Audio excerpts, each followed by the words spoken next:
quería contar mi experiencia en este momento que estamos atravesando, esta pandemia, que es un momento lleno de incertidumbre, de angustia, de tristeza, de dolor.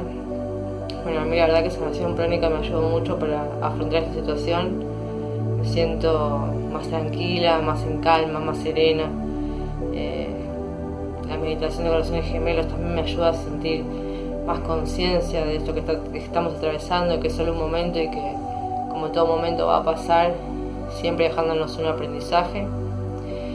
Y también meditar me ayuda a eso, a sentirme más en calma, más en paz conmigo, con mi familia, y saber que me siento más segura porque tengo el sistema más fortalecido gracias a la meditación. También estoy practicando, haciendo protocolo de sanación a mi abuelo, que se encuentra en una situación difícil, y eso me ayuda a sentirme bien también conmigo misma porque es una herramienta que estoy brindando a otra persona, y ver que se va mejorando día a día me ayuda a sentirme útil y a ser útil en este momento.